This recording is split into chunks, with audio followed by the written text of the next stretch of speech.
Jadi ini masalah-masalah yang orang bilang seakan-akan benar. Sudah kita kembali ke Quran, kembali ke Quran.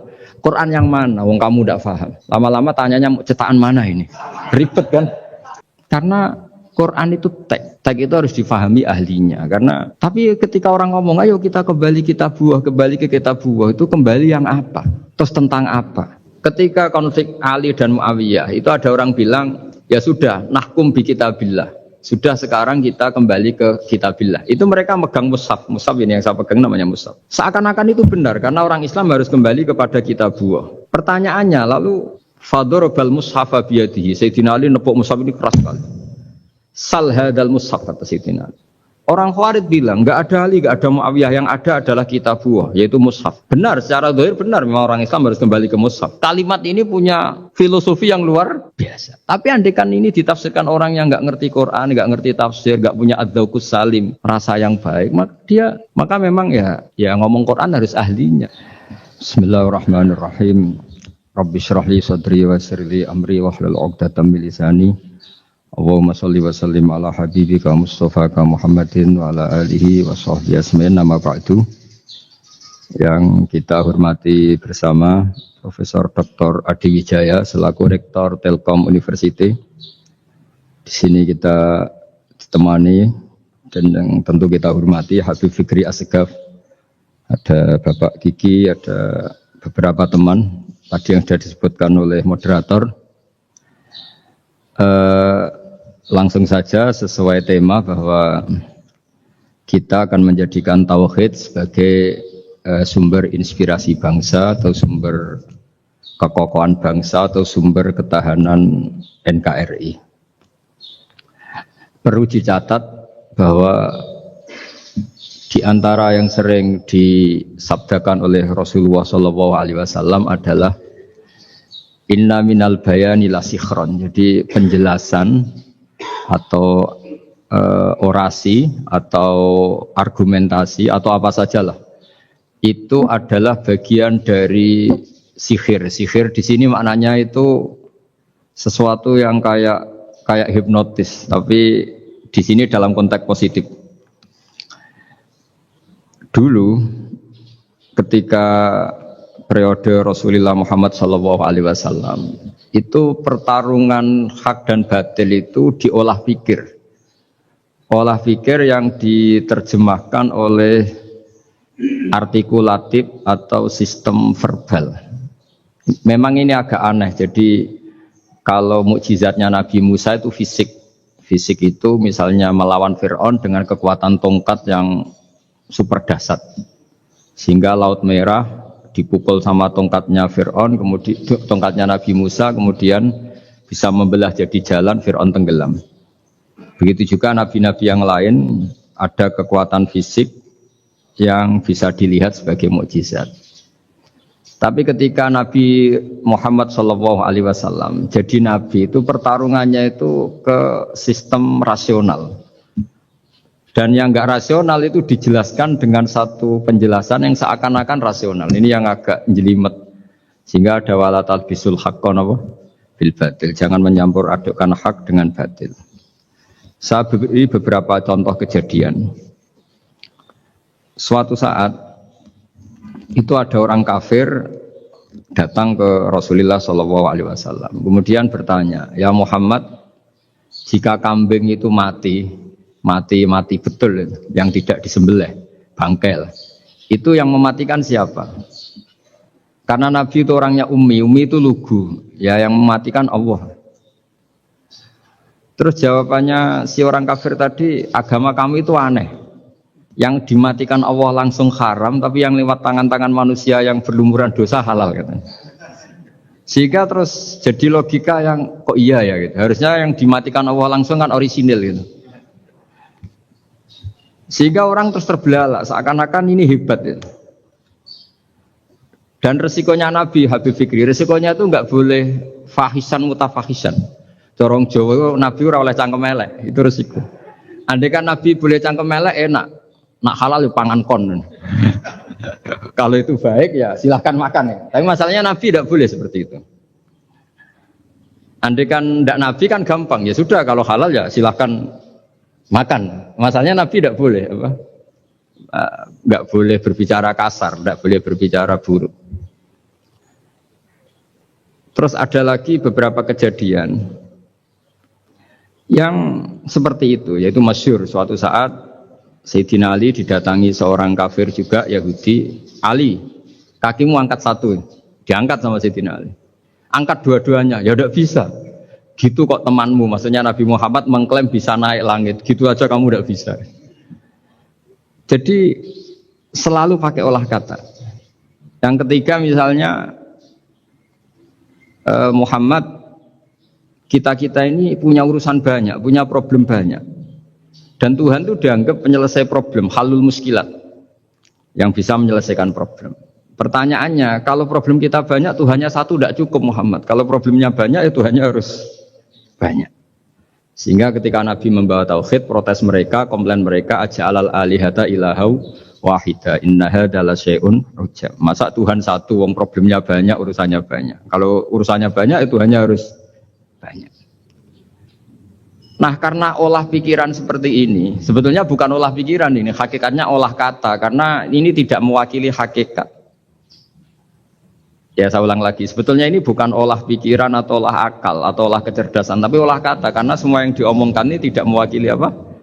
Hakikat. Tapi faktanya itu terjadi. Sehingga mukjizatnya Rasulullah SAW itu tidak boleh berupa fisik kayak tongkatnya Nabi Musa atau tabutnya Nabi Harun atau apalah yang sifatnya fisik. Karena ini tidak menjawab kecerdasan-kecerdasan yang terimplementasi oleh kata-kata yang dikatakan orang-orang kafir tadi, yang bisa memojokkan orang-orang kafir.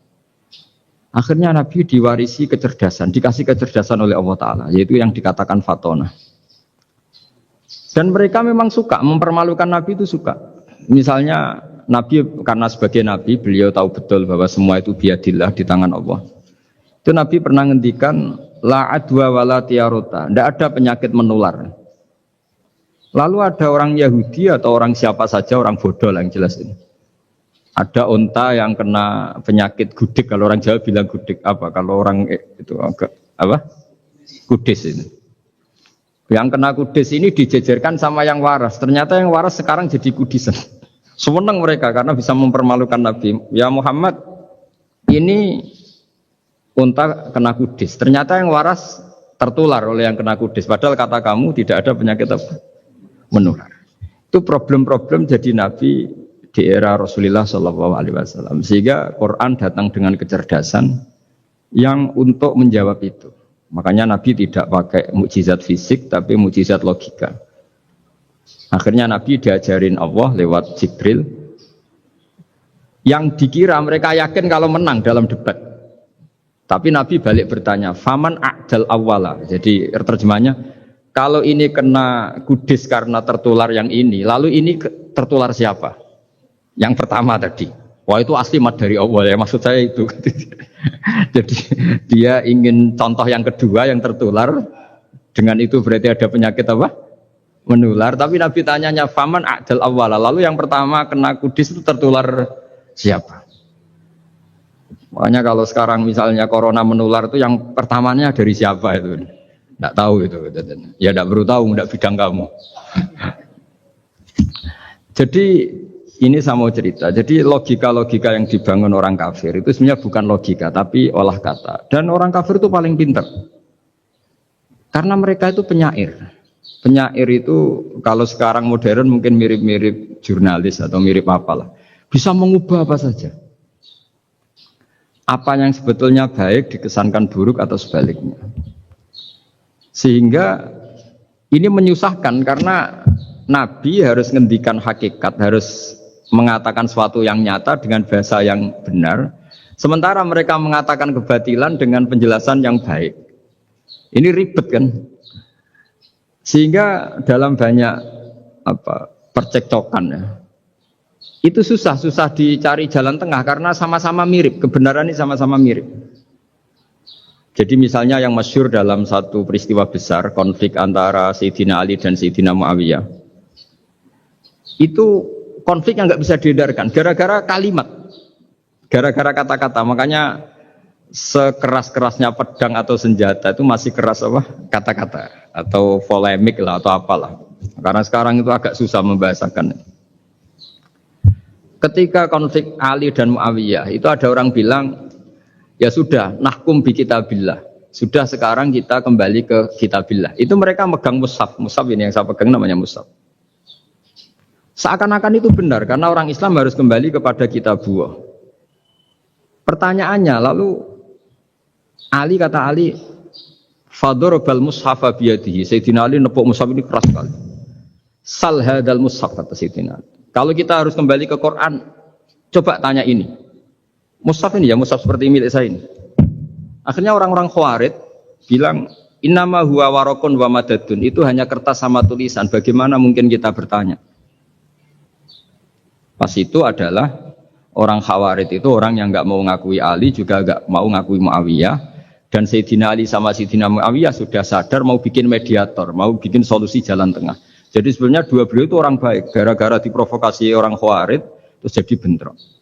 Orang Khawarij bilang, nggak ada Ali, nggak ada Muawiyah, yang ada adalah kitabullah, yaitu mushaf. Benar, secara zahir benar, memang orang Islam harus kembali ke mushaf. Tapi Sayyidina Ali pinter, sal hadal mushaf. Kalau gitu, tanyakan mushaf itu. Ketika Sayyidina Ali dan Sayyidina Muawiyah sudah sepakat bikin perdamaian. Akhirnya singkat cerita, innama huwa rokun wa wadadun, kata orang-orang Khawarij itu hanya kertas dan pena. Kenapa bisa disuruh atau diminta jawaban? Terus kata Sayyidina Ali, enggak bisa toh kamu tanya mushaf, ya enggak bisa. Makanya tanya saya katanya. Akhirnya Sayyidina Ali memberi penjelasan, wa in khiftum shiqaqa bainihima fab'asu hakamam min ahli wa hakamam min ahliha. Jika dua mempelai suami istri itu ngalami konflik, di mana-mana orang konflik itu roh raine serasa seneng nek. Kita kalau sedang marah, semuanya lah kalau sedang marah sama istri itu roh raine serasa seneng. Jadi sing ganteng ra ketok gantenge. Ketok elek etok. Sehingga kalau ngomongi anaknya, dasar nakal kok bapaknya gitu. Bapaknya gitu, nanti dasar cerewet koyo ibuke. Makanya alhamdulillah banyak anak kita yang mewarisi nakalnya bapaknya dan nakalnya ibunya. Karena sabdonya mesti seperti itu. Jadi anak kita ini korban cara ngomong kita. Maka kita tidak wali itu harus syukur karena omongannya nggak mandi. Itu kalau kita wali, itu anak kita jadi orang buruk semua. Karena kita ngomong dasar goblok kayak ibu dari ibu dasar nakal kayak bapak berarti anak kita punya status goblok dan nakal. Tapi alhamdulillah yang ngomong itu tidak wali sehingga diabaikan saja sama Allah. Gak penting omongannya orang tidak wali itu tidak penting. Makanya tidak wali itu tetap punya sisi positif. Kalau ngomong tidak ngefek. Tapi kalau wali itu direspon sama Allah langsung ya. Tapi kalau wali ya tidak ngomong gitu. Tapi. Jadi kalau orang nggak suka itu nggak boleh ketemu, karena tambah benci. Sehingga butuh mediator. Itu sudah. Ini termasuk ilmu psikologi Quran. Kalau orang sedang tidak cocok itu nggak boleh ketemu pakai apa? Mediator. Jika suami istri sedang konflik, itu sebaiknya, seharusnya atau sayugyanya itu kirim mediator. Fab'atsu hakamam min ahli wa hakamam min ahliha. Iyurida islaha yuwaffiqillahu bainahuma. Terus kata Sayyidina Ali, wa amru ummati Muhammad a'zamu min amri rajulin wa imra'atin. Dan urusan umat Muhammad yang kita sedang konflik dengan kekuatan besar dan bisa pertumpahan darah, itu lebih ngeri timbang urusan suami dan istri. Itu saja solusinya mediator.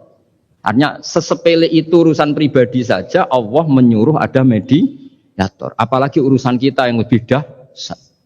Akhirnya mereka ngakui cara istimbat, cara ngambil kesimpulan Sayyidina Ali. Jadi ini masalah-masalah yang orang bilang seakan-akan benar. Sudah kita kembali ke Quran, kembali ke Quran. Quran yang mana? Wong kamu tidak paham. Lama-lama tanyanya cetakan mana ini? Ribet kan? Makanya saya ini bikin gerakan besar-besaran yang dulu saya ngaji tafsir lama sekali dengan Mbah Mun. Ngaji sama bapak saya, sekarang alhamdulillah sering diskusi sama Pak Quraisyab karena kita ini butuh dan saya punya teman akrab Gus Zofur juga doktor tafsir.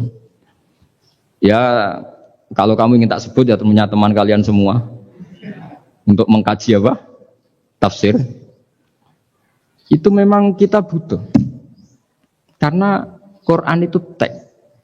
Teks itu harus difahami ahlinya karena Tapi ketika orang ngomong, ayo kita kembali ke kitab buah, itu kembali yang apa? Terus tentang apa? Sehingga banyak orang yang entah saking angkuhnya, entah saking benarnya tidak tahu. Saya tidak mau kembali kepada Quran. Kenapa? Saya tidak pernah keluar, saya di situ. Kembali itu kan sudah keluar baru kembali. Itu entah saking angkuhnya, entah saking benarnya tidak tahu. Mau kamu katakan angkuh ya masuk akal. Saya tidak mau kembali, saya tidak pernah keluar. Memang saya sudah di situ. Benar mana? Bisa jadi ya sudah ini itu wilayah yang nggak jelas itu. Tapi bahwa mukjizatnya Nabi itu menerangkan sesuatu yang kayak iya kayak enggak. Karena orang kafir itu pintar mengemas kebatilan sebagai kebenaran. Jadi enak zaman Nabi Musa ngadepi Fir'aun yang karuan salah. Nabi Muhammad itu enggak. Ngadepi satu komunitas yang mereka punya jargon yang seakan-akan benar. Misalnya Ka'bah itu sakral, Baitullah. Orang kafir itu percaya keramatnya Ka'bah, percaya. Sehingga mereka kalau bikin berhala itu harus dekat Ka'bah, bentuk barokah Ka'bah. Gak kurang ajar gimana? Maka berhala-berhala itu paling banyak di dekat Ka'bah, karena supaya apa? Dapat barokahnya Ka'bah. Ribet kan? Kamu kafirkan tuh percaya barokah Ka'bah, tidak dikafirkan itu kurang ajar. Ka'bah kok jadi ruwet. Ribet banyak ngadepi. Itu susah memang ngadepi logika ya. Makanya kan apa ya, kayak kita ngerawat anak itu. Mau dilonggar nanti manja terus goblok, mau dikerasin nanti minggat, ribet kan. Jadi ngelola kebenaran itu tidak gampang. Lalu Nabi datang bil haqqil bayyin, dengan kebenaran yang nyata. Dimulailah dari surat diantaranya lam yakunil ladzina kafaru min ahlil kitab wal musyrikin munfakina hatta ta'tiyahumul bayyinah. Bayyinah itu siapa? Rasulun minallah yatlu suhufam mutahharah. Orang-orang kafir baik berkategori ahli kitab yaitu Yahudi Nasrani maupun yang berkategori orang-orang musyrikin yaitu orang-orang yang menyekutukan Allah yang non samawi, yang tidak punya kitab samawi. Itu tidak mau tercerabut, munfakin itu tidak mau tercerabut dari akar mereka hatta ta'tiyahumul bayyinah, sehingga datang kebenaran yang begitu nyata, begitu jelas. Saking jelasnya siapapun mau tahu dan nggak bisa dibatalkan oleh apapun, termasuk oleh perilaku sosial. Siapa itu? Rasulun minallah yatslu suhufam mutahharah, itu yaitu Rasulnya Allah yang membaca lampiran-lampiran suci, yaitu Quran. Sehingga Nabi datang dengan analogi pembanding. Orang-orang yang berpikir Tuhan harus banyak karena urusan itu banyak, problem banyak. Lalu Nabi bikin analogi. Andaikan kamu sebagai pembantu yang punya majikan banyak, perintahnya beda-beda, kamu mau enggak? Ya enggak mau, enggak enak Muhammad kalau punya bos banyak, perintahnya beda-beda, semuanya egois harus dituruti, enggak mau. Enak mana sama punya majikan satu? Enak satu Muhammad. Ya sudah, Tuhan kamu itu majikan kamu. Kalau banyak-banyak bingung kamu, perintahnya banyak nanti. Terus mereka mau, ya sudah Tuhannya satu saja.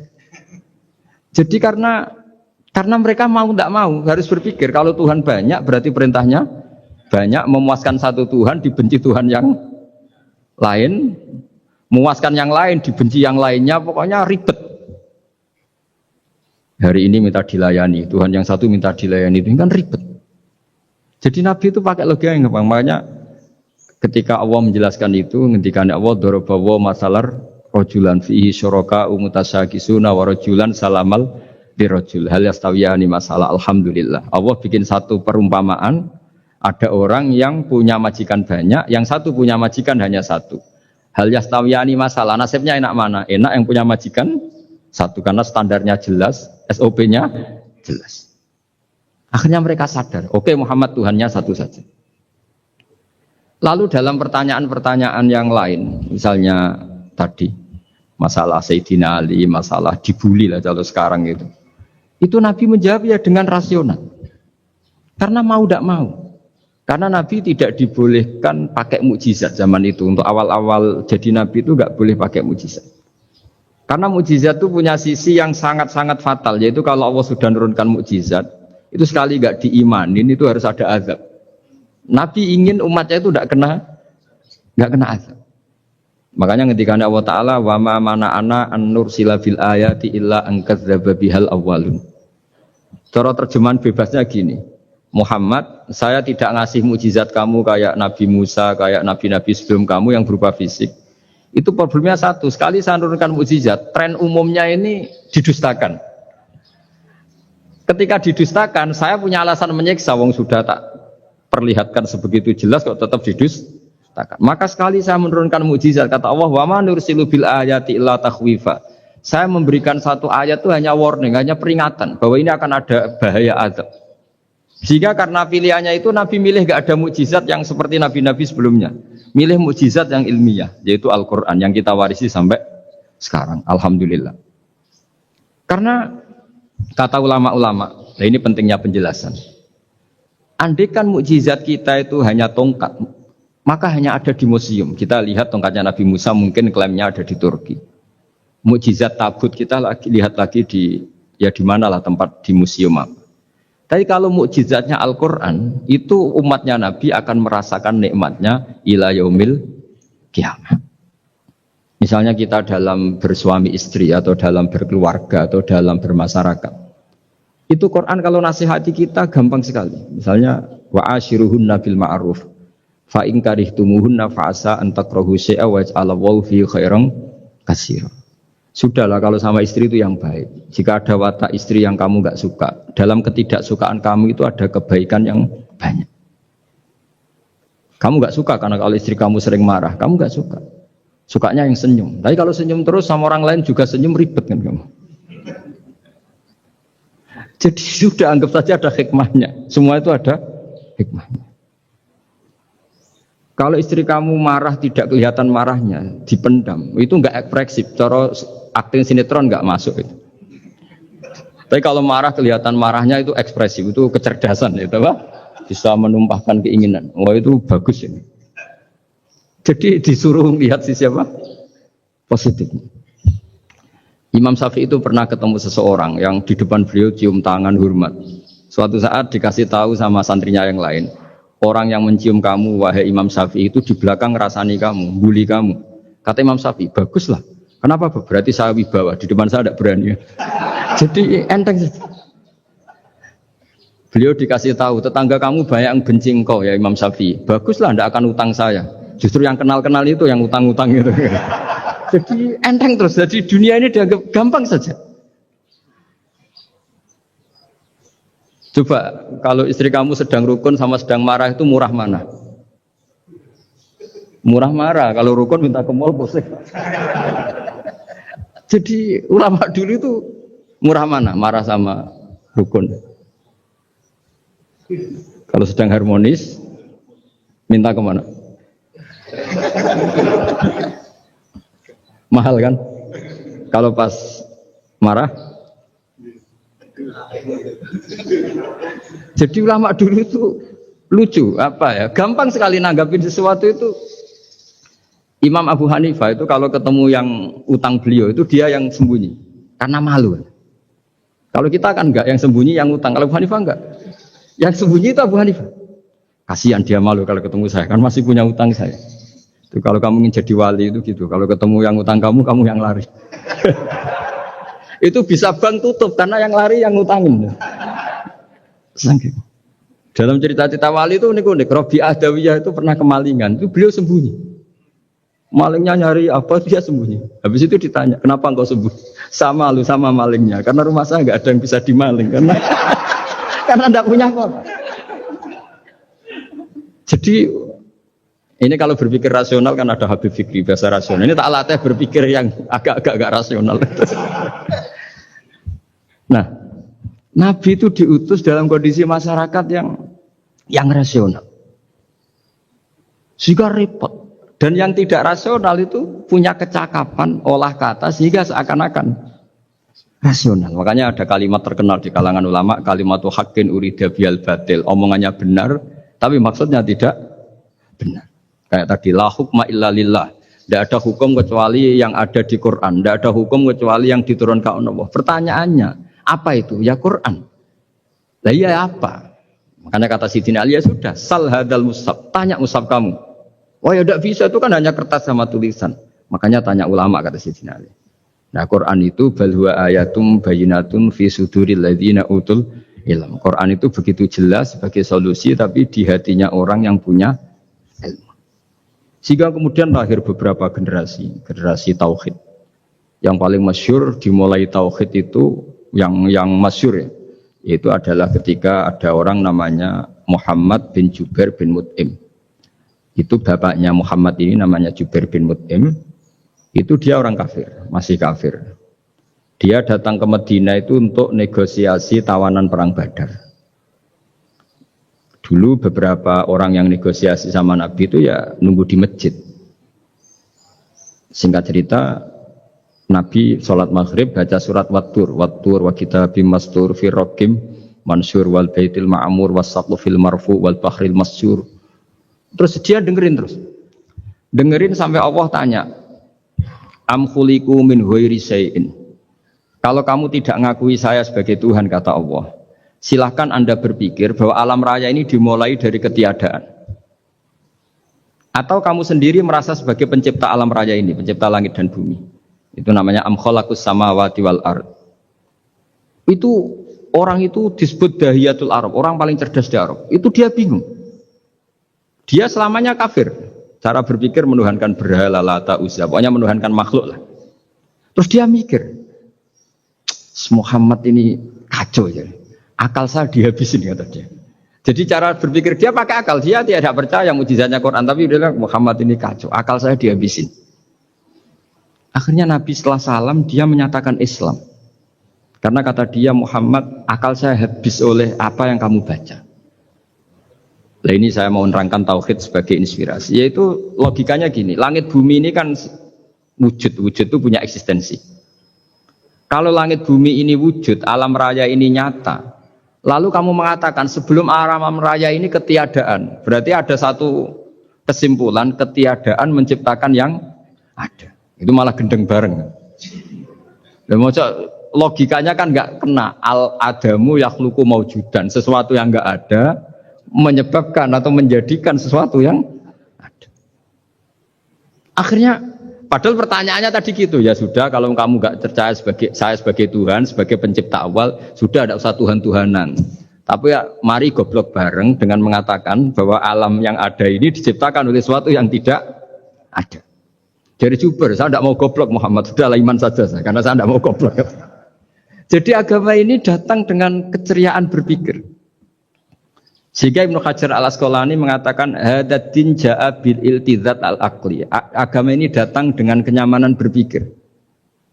Coba kalau Anda seorang profesor atau seorang doktor atau seorang ilmuwan, kemudian Anda diajak goblok dengan teori baru bahwa sesuatu yang ada itu diciptakan oleh yang tidak ada. Mau enggak kamu? Mau mengira sesuatu. Diajarin sesuatu yang ada diciptakan oleh yang tidak ada. Gak keren lagi. Gak boleh saya suruh itu. Jadi tauhid itu. Nah, kemudian lahir ulama-ulama baru yang cara ngarang sama. Ini kitab yang dulu saya ngaji sama Syekhina Kiai Maimun Zubair Mbah Mun. Itu kemudian ulama-ulama baru, kata Yai Mbah Mun itu juga bapak saya sering pesen, orang itu harus tahu zaman. Menerangkan tauhid itu kalau ulama dulu itu dimulai dari kalimat yang mungkin yang ngaji saja bingung. Al-alam mutahhir wa kullu mutahhir hadis la budda mim muhdis. Itu sampean dengar mesti anggap jimat itu apa itu? Itu doa apa gitu. Doa jalbu rizki apa gitu. Padahal itu logika. Tapi terus ulama-ulama modern itu ngarang seperti ini ada gambar. Ini kitab yang saya dulu ngaji sama Mbak. Itu digambar seperti ini. Maksudnya digambar seperti ini gini, penjelasannya gampang. Sampean kalau gambar seruat apapun, misalnya gambar gedung tingkat 5 atau gambar gunung atau gambar apa saja. Mbok seruat apapun gambar itu dimulai dari satu titik. Tadi hadhil awalim kulluha, bahwa alam semua ini dimulai dari nuqtatil wujud, ada titik wujud. Dan karena ini wujud penyebab harus bersifat awal. Makanya Allah itu selain wujud harus bersifat al-awwal. Kalau bahasa pondok al-qadim. Karena tidak mungkin yang menciptakan kemudian kalah dulu dengan yang diciptakan. Begitu juga Imam Al-Amudi. Imam Al-Amudi itu jadi wali itu karena dia ahli matematika. Sampai muridnya itu eskal, ini guru saya masuk surga enggak? Kalau ngajar itu senangnya ngajar matematika. Beliau ahli usul fikih, tapi senangnya ngajar matematika. Sampai muridnya sanksi, ini masuk surga enggak? Walhasil dalam cerita keramat beliau, sama ndak usah terus saya ndak percaya, kamu ndak wali, kok ndak percaya gimana? Ribet sekarang gitu, orang kalau nggak nekuni sesuatu terus nggak percaya, ribet. Itu beliau masuk surga itu dijamin dapat surga itu karena ngajar matematika. Tapi di hati beliau hanya satu. Matematika adalah satu ilmu yang dimulai dari angka 1. 0, itu tetap dimulai dari 1. Enggak bisa. Akhirnya beliau cerita, angka 2 atau 3 nisbatul wahid wal isnaini ila mi'ah wa ila ma la nihayatallah, semuanya sama, nisbatul far'i ilal asli, kata beliau. Mbok angka 2, 3, 1000 sampai 1 miliar itu perbandingannya dengan angka 1 apa hubungannya? Al-far'i ma'al asli, yaitu angka 2, 3 adalah cabang dari angka 1. Jadi alam raya sebanyak apapun, ada galaksi, ada Mars, ada apa saja, tetap dimulai dari wujud yang 1, yaitu wujudnya Allah Subhanahu wa ta'ala. Jadi beliau menjadikan matematika sebagai alat perangkat untuk tahu tauhid, bahwa alam raya ini dimulai dari al-wujudul wahid, wujud yang 1. Makanya kul huwallahu ahad, Allahus somad, lam yalid walam yulad, dan seterusnya. Nah, makanya ketika orang menyoal hukum adat yang menipu kita, adat itu sunnatullah yang kita lihat, itu Quran mesti mengembalikan wahwaladzi yabda'ul khalqa tsumma yu'idu wa huwa ahwanu alaih. Sebagian di surat Yasin diterangkan ansha'aha awwala marrah. Ketika kita lama sekali, namanya manusia itu lahir dari seorang bapak dan ibu, ini lama sekali. Yang namanya telur itu lama sekali lahir dari ayam, keluar dari ayam. Yang namanya pohon besar itu mesti dari biji yang kecil. Karena lama itu terjadi, seakan-akan kita ngomong, kita berkeyakinan, tahu-tahu ada pohon besar itu mukhal. Tahu-tahu ada manusia ini mukhal. Makanya ketika ada figur yang bernama Isa bin Maryam, itu orang kafir Yahudi itu menolak. Bagaimana mungkin ada manusia tanpa bapak? Oke, itu menyalahi prosedur lazim, protap lazim. Tapi kata Allah gimana? Inna masalah Isa indawahi kamasali Adam. Kalau Isa mokhal karena tanpa bapak, harusnya Adam lebih mokhal karena tanpa bapak, tanpa ibu. Jadi artinya apa? Allah tetap mengingatkan bahwa kudroh saya yang pertama itu menjadikan semuanya mungkin tanpa perangkat adat.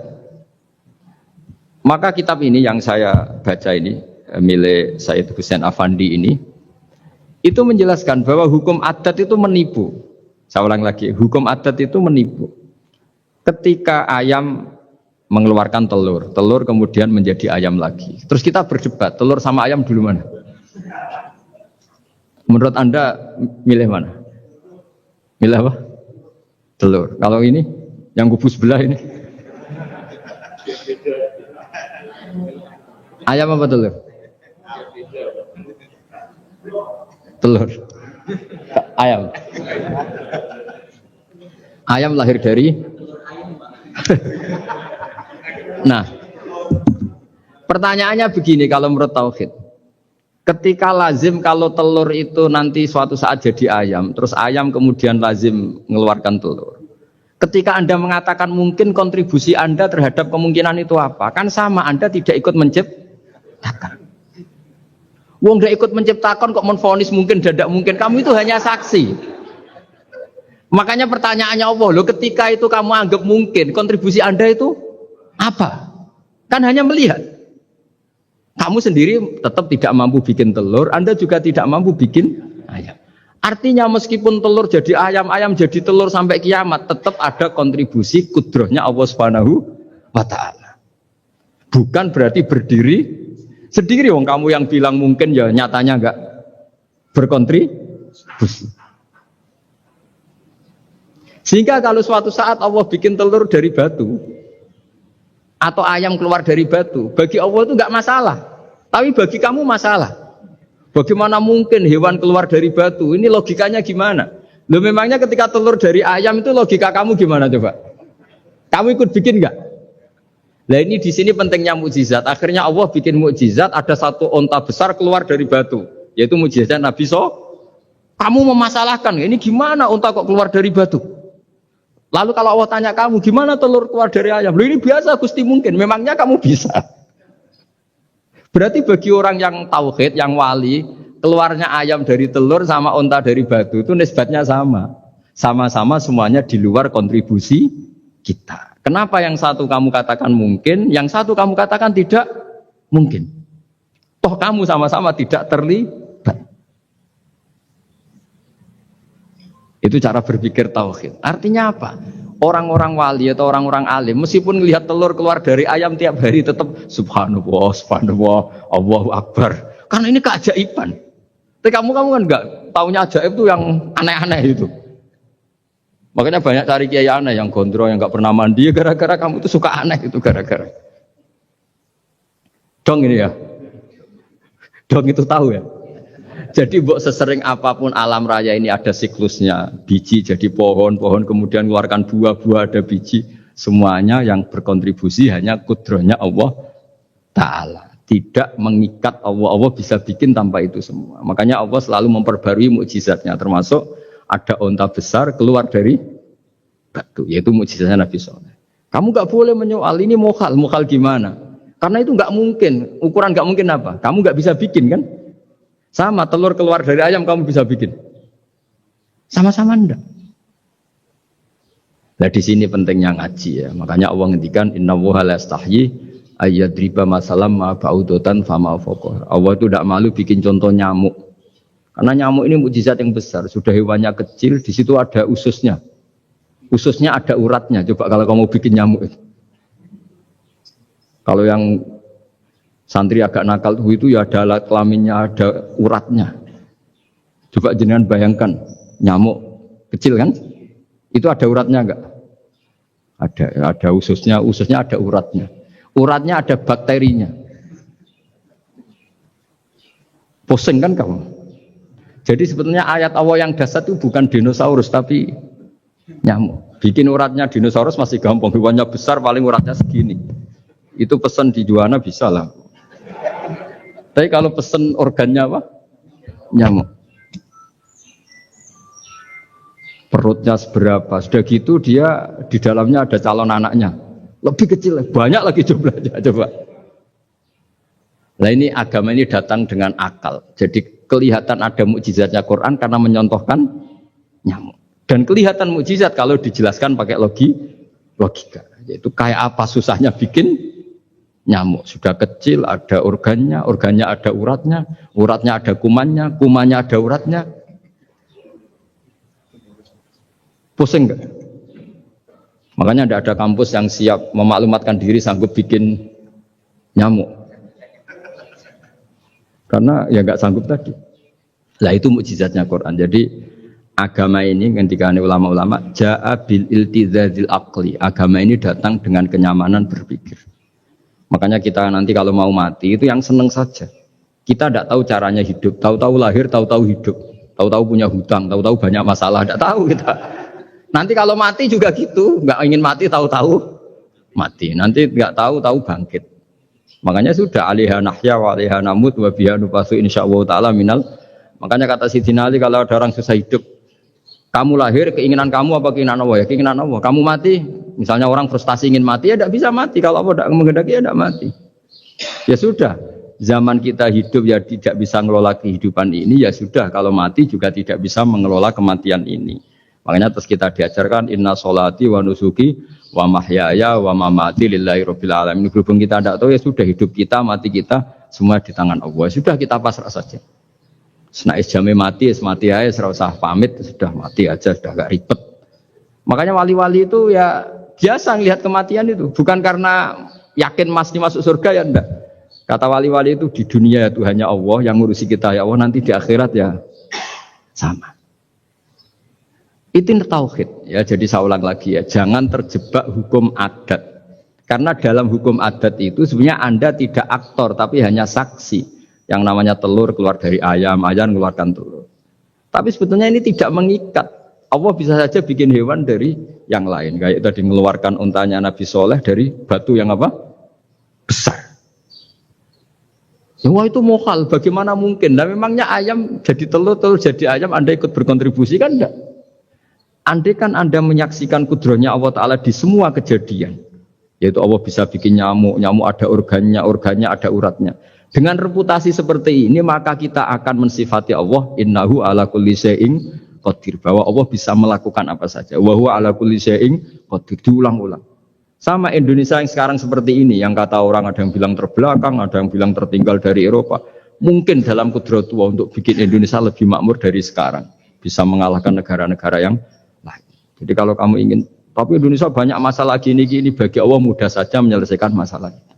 Tetap inna dzalika 'ala Allahi yasir. Kita harus optimis bahwa semuanya bagi Allah mudah. Tapi cara berpikir ya tadi, dengan reputasi Allah bisa bikin nyamuk.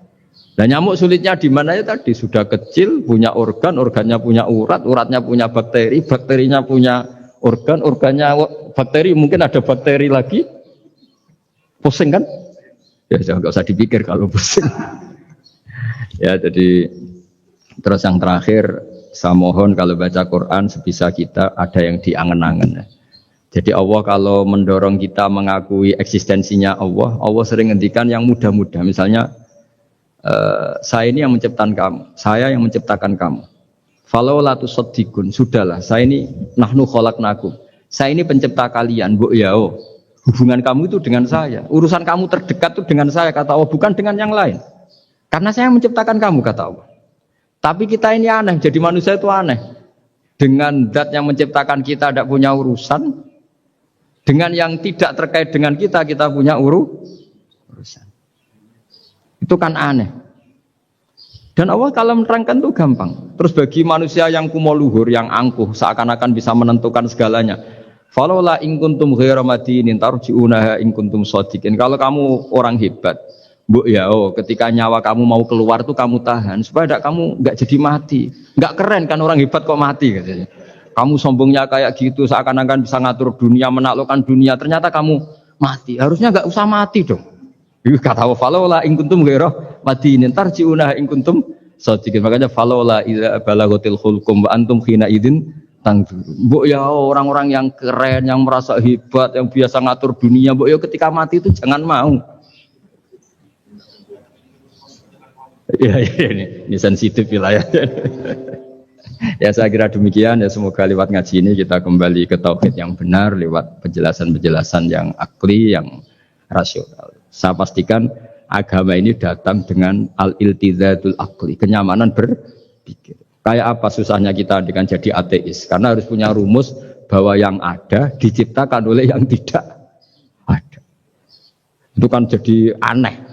Makanya ukuran iman, salasun mangkunna fihi wajada halawatal iman. Ciri utama iman itu nyaman, halawah itu manis. Karena ya itu tadi apa yang dibawa oleh Quran dan hadis sesuai akal kita.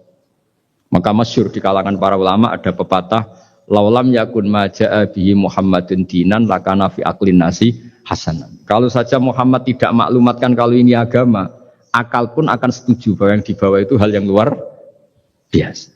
Karena agama ini tidak lam yusodim al-aql, agama ini tidak akan menentang akal. Liqaumi ya'qilun liqaumi yatafak.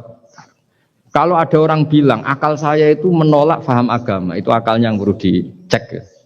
Ada masalah itu pasti. Ya, saya kira demikian. Assalamualaikum warahmatullahi wabarakatuh.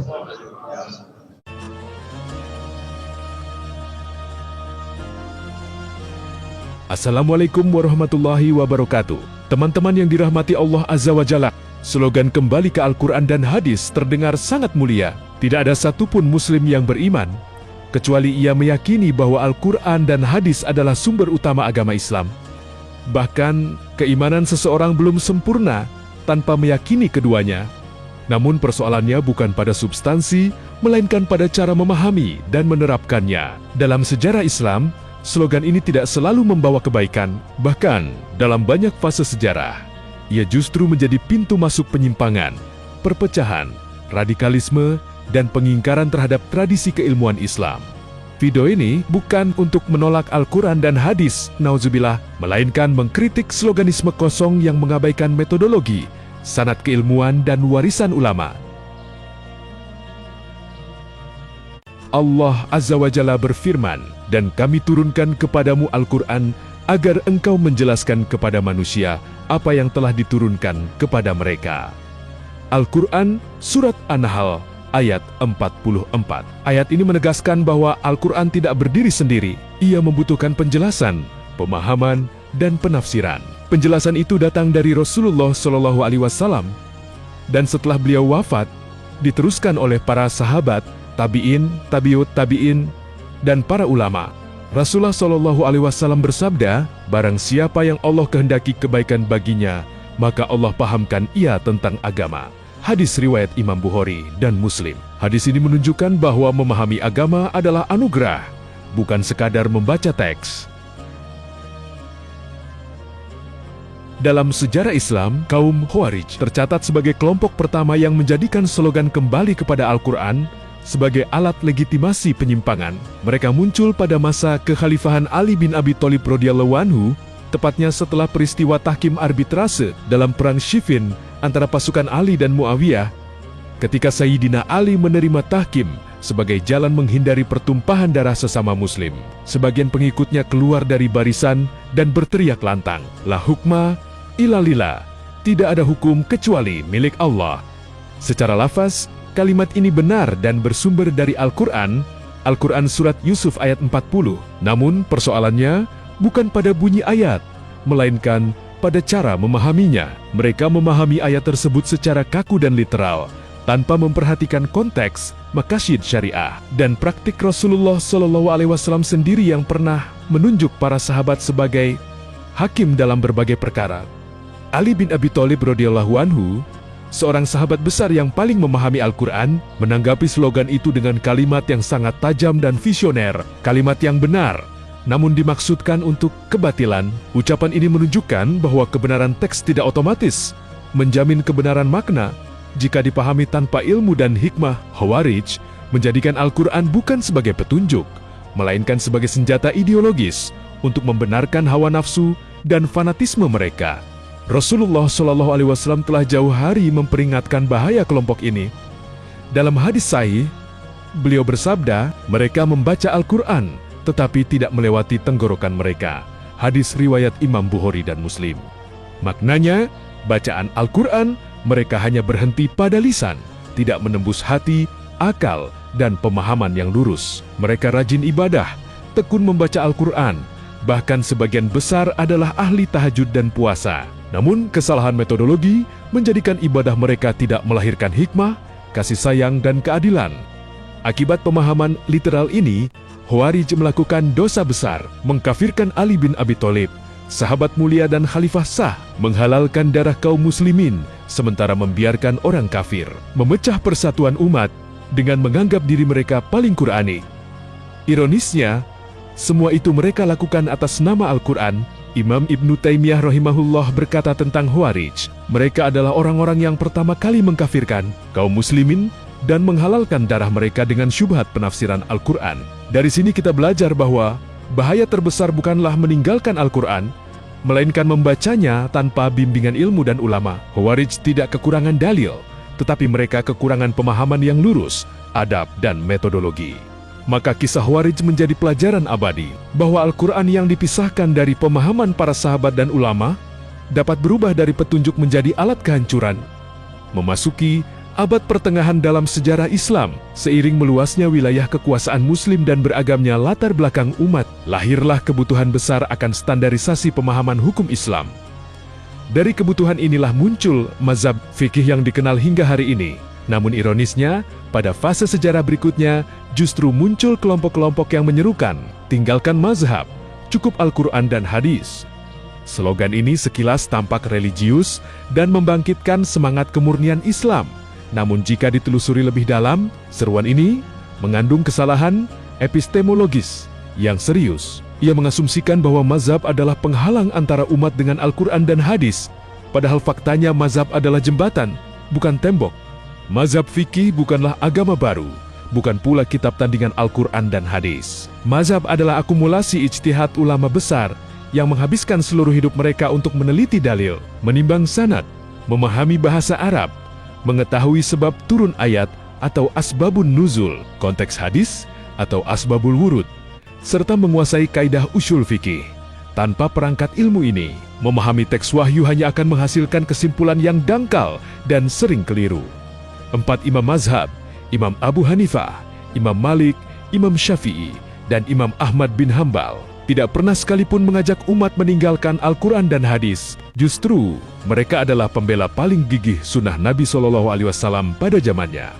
Perbedaan pendapat di antara mereka bukan karena hawa nafsu, melainkan karena perbedaan metode dalam memahami dalil. Seperti perbedaan dalam menilai kekuatan hadis, memahami lafaz umum dan khusus, atau mengompromikan dalil yang tampak bertentangan. Imam Malik rahimahullah bahkan berkata, setiap orang bisa diambil dan ditolak pendapatnya, kecuali penghuni kubur ini. Sambil menunjuk makam Rasulullah, ini menunjukkan bahwa mazhab bukan klaim kebenaran absolut, melainkan kerangka ilmiah yang terbuka untuk dikaji dan dikritik dengan ilmu, bukan dengan slogan. Imam Syafi'i rahimahullah yang sering dijadikan simbol anti-taklid, justru memberikan teladan luar biasa dalam adab perbedaan.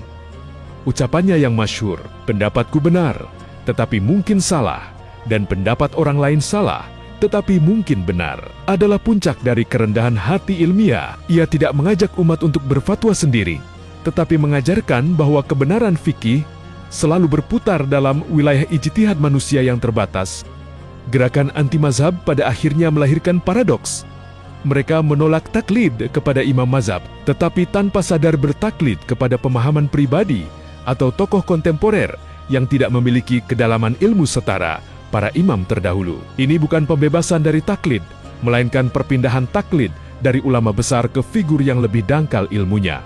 Dengan demikian, sejarah menunjukkan bahwa seruan cukup Al-Quran dan hadis tanpa mazhab bukanlah jalan kembali kepada kemurnian Islam, melainkan jalan pintas yang berbahaya, yang mengabaikan kerja intelektual berabad-abad yang justru menjaga agama ini tetap utuh, hidup, dan relevan. Masalah besar slogan kembali ke Al-Quran dan hadis adalah menghilangkan perantara keilmuan.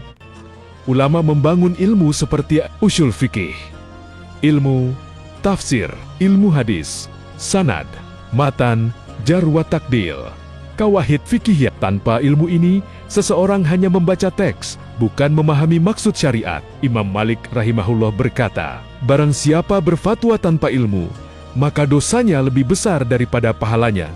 Slogan ini memberi ilusi bahwa setiap muslim boleh langsung mengambil hukum dari Al-Quran dan hadis. Padahal, Allah Azza wa Jalla berfirman, maka bertanyalah kepada ahlul zikir jika kalian tidak mengetahui. Al-Quran, Surat An-Nahl ayat 43. Ayat ini justru menolak demokratisasi fatwa tanpa keilmuan. Ketika pemahaman hanya tekstual, perbedaan pendapat dianggap penyimpangan. Rasulullah Shallallahu Alaihi Wasallam bersabda, jika seseorang mengatakan kepada saudaranya, wahai kafir, maka tuduhan itu akan kembali kepada salah satu dari keduanya. Hadis riwayat Imam Bukhari. Namun, slogan ini sering melahirkan generasi yang ringan, melabeli bid'ah, sesat, bahkan kafir.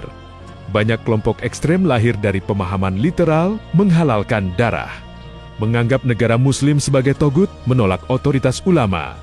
Padahal Imam Al-Ghazali rahimahullah berkata, kesalahan dalam membiarkan 1000 orang kafir hidup lebih ringan daripada menumpahkan darah satu muslim tanpa hak. Alih-alih menyatukan, slogan ini sering memecah masjid, mengadu domba sesama muslim, menganggap tradisi ulama sebagai bidah. Imam Ahmad bin Hambal berkata, hati-hatilah berbicara tentang masalah yang para sahabat saja berselisih di dalamnya. Ironisnya, slogan ini sering memposisikan ulama seolah penghalang kebenaran, sumber bidah, penyebab kemunduran umat, padahal ulama adalah penjaga agama, bukan pesaing Al-Quran. Imam Ibnu Sirin rahimahullah berkata, ilmu ini adalah agama, maka lihatlah dari siapa kalian mengambil agama kalian. Teman-teman yang dirahmati Allah Azza wa Jalla, Al-Quran dan hadis tidak pernah bermasalah. Yang bermasalah adalah cara memahami, cara menerapkan, cara menjadikannya slogan tanpa ilmu. Kembali ke Al-Quran dan hadis tanpa ulama adalah jalan menuju kesesatan. Kembali ke Al-Quran dan hadis tanpa metodologi adalah jalan menuju kekacauan. Kembali ke Al-Quran dan hadis tanpa adab adalah jalan menuju perpecahan. Jalan yang benar adalah kembali ke Al-Quran dan hadis sebagaimana dipahami oleh para sahabat, tabi'in, dan ulama muktabar. Belajarlah dengan sanad ilmu, bukan hanya dalil. Hormati perbedaan fikih yang mutabar. Jangan jadikan slogan sebagai pengganti ilmu. Rawat persatuan umat dengan adab sebelum dalil. Mari kita kembali kepada Al-Quran dengan tafsirnya, kepada hadis dengan ilmunya, kepada Islam dengan hikmahnya. Semoga Allah Azza wa Jalla menjaga kita dari ilmu yang menyesatkan, lisan yang tergesa-gesa, dan agama yang dipahami tanpa cahaya ulama. Wassalamualaikum warahmatullahi wabarakatuh.